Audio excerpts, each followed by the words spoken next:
This is fine. I'm okay with the events that are unfolding currently. That's okay. Things are gonna be okay. Welcome back, ladies and gentlemen. This is Grim, and I'm returning with a brand new review for House of the Dragon. Unfortunately, I was late. Again. Apologies. Let's just say these last few weeks have been a little busier than I would have imagined, but that's not the important thing today. Today, we're going to be discussing the most recent episode, and I have to start off with this. This has probably been the best episode of the entire damn series so far. Now, why don't we start with the big kicker here? Daemon. This man said, I'm going to be a savage. And if you don't know, he killed his wife. The wife he was supposed to, go home to, and after getting kicked out by his brother, to go home, be with his wife that he married. Let's just say Daemon did go to see his wife. Then he decided to, let me kill you.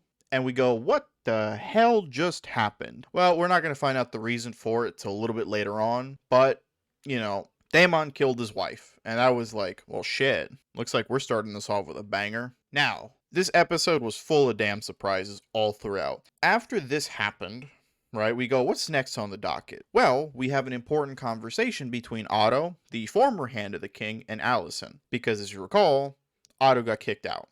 He lost his job because the king decided to listen to his daughter over his advisor. Now, they have a very important conversation, and one that I think was important for Allison to hear, and that Otto was right to kind of bring up. Allison was trying to make the case, well, this wouldn't have happened if you had stopped, if you didn't keep pushing the king about making our son Aegon to be the new ruler, the new heir to the Iron Throne.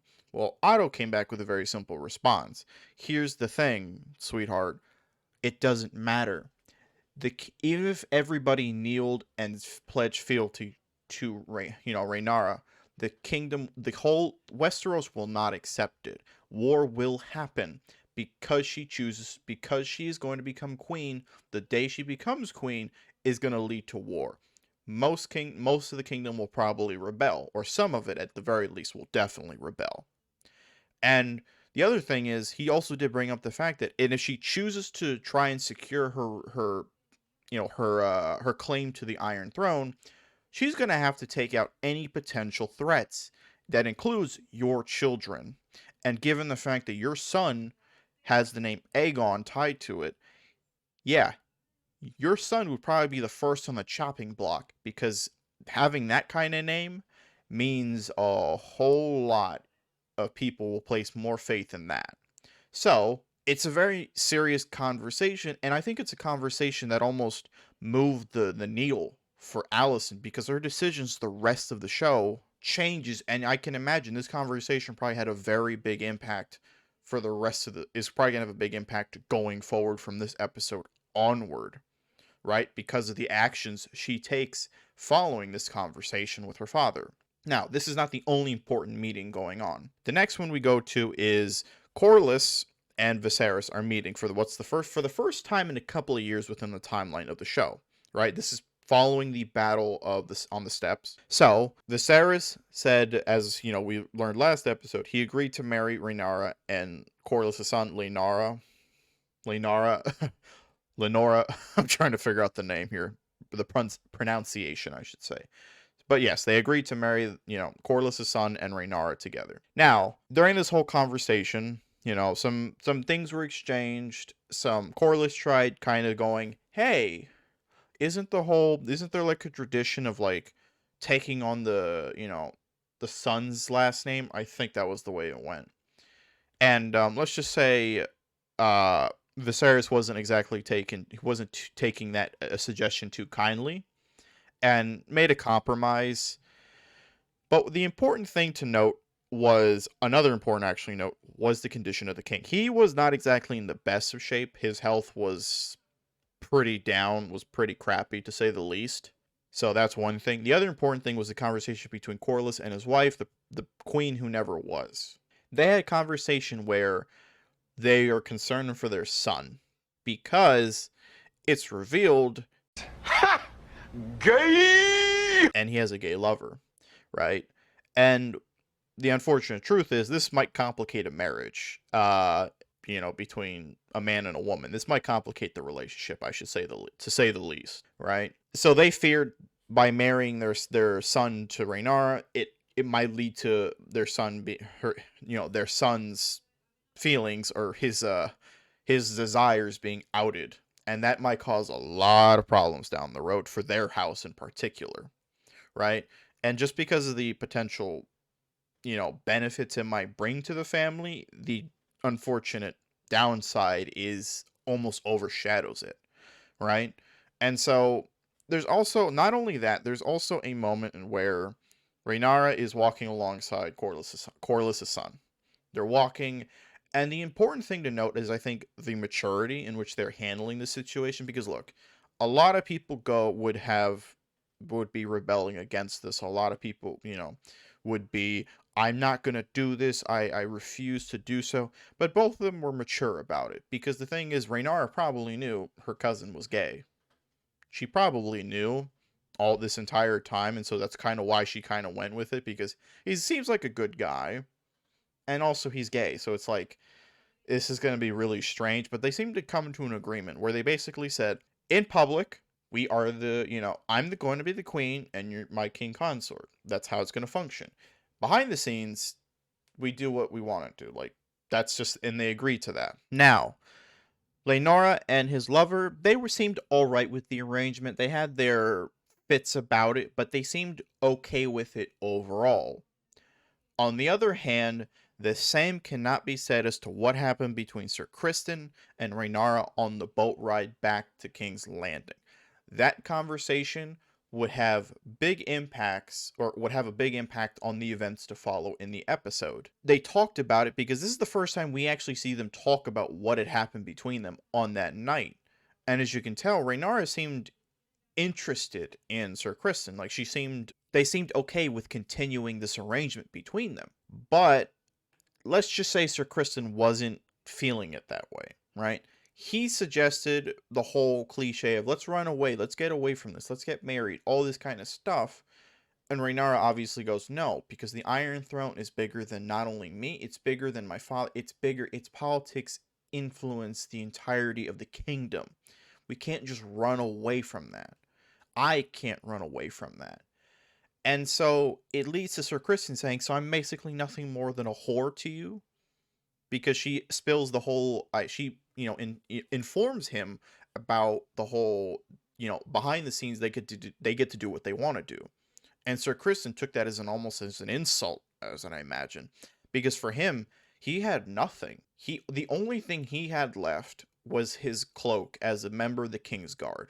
And he broke that vow by sleeping with Rhaenyra. And so now to be told that, your relationship is going to be behind scenes and it's basically, you can never be open about it, is probably a really, really hard pill for him to swallow. And it leads to a very, how shall we say, there's a lot of tension left up in the air between them because Sir Criston looked very frustrated, right? And Rhaenyra seemed, well, maybe she could see where he was coming from. Didn't do anything to necessarily assure him of anything because it's a complicated situation, right? She's the heir to the Iron Throne. He's nothing more than a member of the Kingsguard, sure. One of probably the better knights in the entirety of the kingdom, but still a knight at the end of the day. Now, this is the big thing. What happens after this is I don't even want to imagine the ramifications that are going to come down the road.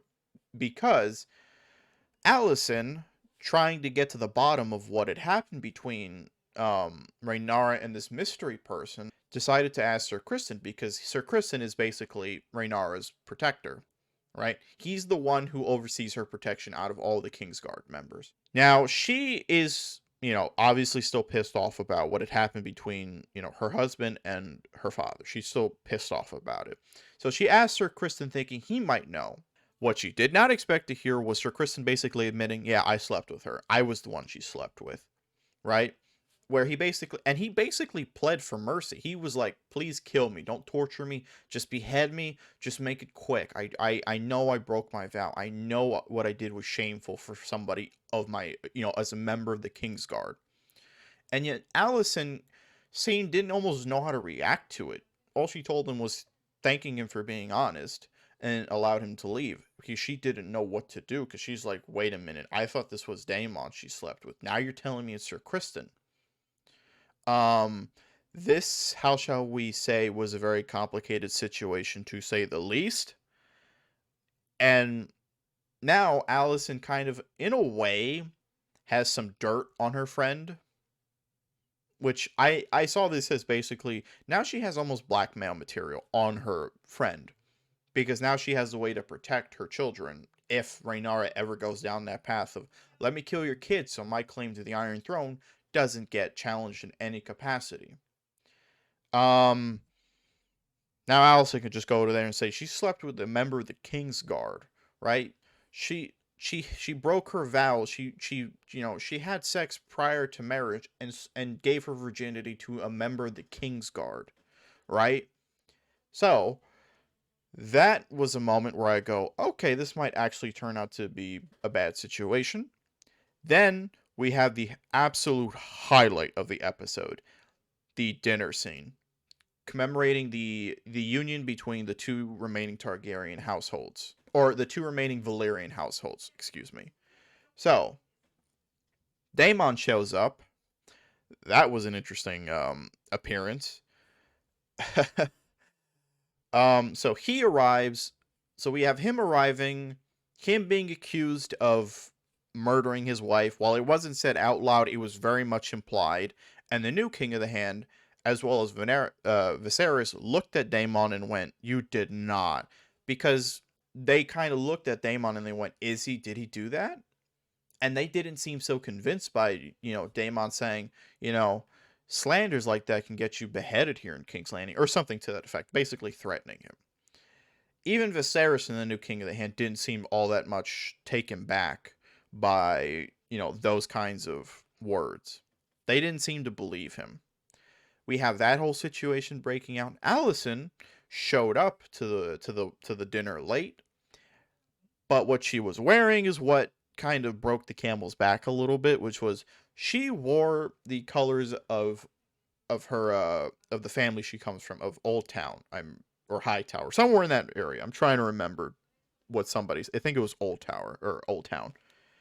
That was as two guys were having a conversation that kind of might imply something down the road. The only time you ever see somebody do that is right before war. And I went, "Oh, this might actually lead to some conflict in, down the road and very soon, most likely in Westeros." So we have that situation and that little implication. Then then we have the king gives a speech to commemorate this whole celebration, the union between his daughter and the son of the Sea Snake. We have that going on. And then we have a thing where what turned out to be nothing, an innocuous dance between, two people betrothed to each other, turns out to be a giant a light to lighting the torch, or, adding fire, throwing a fire next to a barrel of a gunpowder, I should say. Because Sir Kristen saw this, and my God, they say jealousy is a very powerful emotion. My God, you could see jealousy written all over Sir Kristen's face. Because everybody, or some people, noticed that as well. It just so happened to be Rhaenyra and his lover looked off, and they looked at Sir Kristen and they went, "Oh, so that's the guy she's been banging. So that's the guy." Now, Daemon, being his petty self, decides to be like, "I'm gonna fucking ruin this whole moment." Goes in there, dances with Rhaenyra, and tries almost leading her away from the group. Now, what happens afterward is a complete fucking mess. I'm not even gonna lie. It is this giant situation that we don't know what happens. We don't know what led to what happened, right? But we do know, everybody's screaming, everybody's moving away from the dance floor, trying to get as far away as possible from what's going on. The king doesn't know what's happening. The hand of the king is looking bewildered as all hell, right? You got just just pure chaos. And the next thing you see is Raenar being moved away from the situation.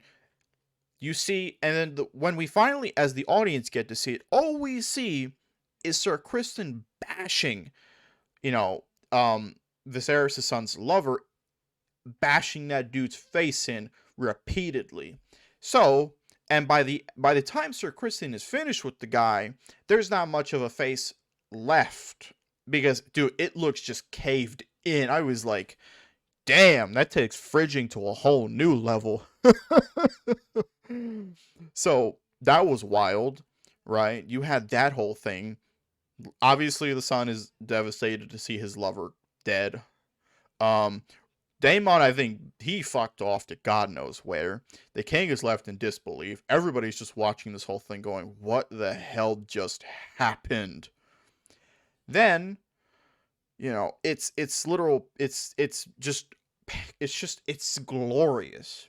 That's my whole takeaway from the whole dinner scene. It was glorious. This is exactly what made, Game of Thrones so good. Is this when you see these kinds of things break out, you see these emotions, these decisions come to a head in a violent way as the reaction, right? And I also think I forgot to mention this, but there was a moment in which Leonora's lover went up to Sir Criston earlier in the dinner and basically flat out said, "Hey, I know you're her. I know you're the guy she's fucking because you can't seem to take your eyes off of her at all." And I partially think that had something to do with it. Now, there could be another reason completely. We don't know yet. But I think that definitely was a moment. That was definitely probably a big influence as to why Sir Criston bashed the guy's face in. Possibly. There could have been more to the scene, but we as the audience don't know. And so, the last couple scenes are, one, the king decided to just have the wedding very calmly, decided to just get it done shotgun style right after the ceremony was over. I mean, you can even tell that this is like literally right not long, like a few hours later, is because the blood is still on the floor. Like they didn't even clean that up. They said, nope, get this done because this is looking like a mess. They got married and the king fell, right? But while this is going on, Sir Criston, this looks like a man defeated. This looks like a man who just lost everything, right? His title, respect, dignity for himself. And he was just about to commit suicide. He was just about to kill himself in front of the God's tree. Or Old Gods. I forget the name of the tree with the face. But he was about to kill himself in that garden, in that place. He was about to kill himself before Allison stopped him. As for what the reason is, as for why she stopped him, we don't know yet. But, and then at the very end, the king fell. And I'm going to assume his health had a big reason to deal with it. I mean, the guy's been looking worse and worse ever since getting that infection, that cut while sitting on the Iron Throne. He's looked real rough these past couple episodes. And I wouldn't be shocked if he dies in the next episode, or if, we do another time skip and he's dead, just flat out dead already. But he's going to pretty much die very soon, I imagine. Now, those are all the big events. That's pretty much I covered most of the episode, I think. That's about it, actually. So, as I said, this has been the best episode of the series, flat out. I really enjoyed this from, beginning to end. It was great all around. And so, I'm really liking where this is going. It's like, this is what made Game of Thrones great in its early seasons. Now I'm seeing, okay, they seem to know what they're doing. All right, let's see if they can keep up the momentum, right? This was a fantastic episode, and let's see, can they keep the ball rolling? So, like I said, I love the episode. Is it my favorite? I think for now, until we see what some of the later episodes have in store, I genuinely think this might be my favorite episode because it was just a culmination of everybody's decisions coming to, where the rubber meets the road. A lot of decisions led to this happening, right? Viserys deciding to marry his daughter off to Corliss' son. You have Sir Criston's relationship with Raynara coming to a head, right? You had, somebody deciding to be a dickhead and going, hey, I know you're fucking the princess. I'm going to use this to kind of almost blackmail you in a sense. Um, you have that coming to fruition. You have Daemon's decision to kill his wife, um, coming to a head. And so, I love this episode. And I genuinely think this is why people love Game of Thrones. This is why people love House of the Dragon. Because when you see stuff like this, you go, this is entertainment at its finest. Right? Now, you know, other than that, I think I've said everything I've needed to say about this episode. I know this was a bit longer than, expected of a video, but I just had a lot to say about this episode. And I'm also kind of disappointed I got this out as late as I did. Things are a little tough around right now with finding the time to do these videos, but I hope you guys can stick with me. Things should hopefully be clearing up soon. Can't make any promises though. But ladies and gentlemen, I thank you for watching the video. I hope you guys enjoyed. Let me know what you guys think about the episode. And hopefully, and I'm saying hopefully, knowing that I probably won't be able to, I hope to God to get the next episode out, or the review of the next episode out much earlier. Like I said, I was late last week, and I was late this week. Hope you guys can, that's on me. I gotta do better. So, hope you guys enjoyed. Leave a like on the video, subscribe as there's more coming down the road. And I'll see you guys next time.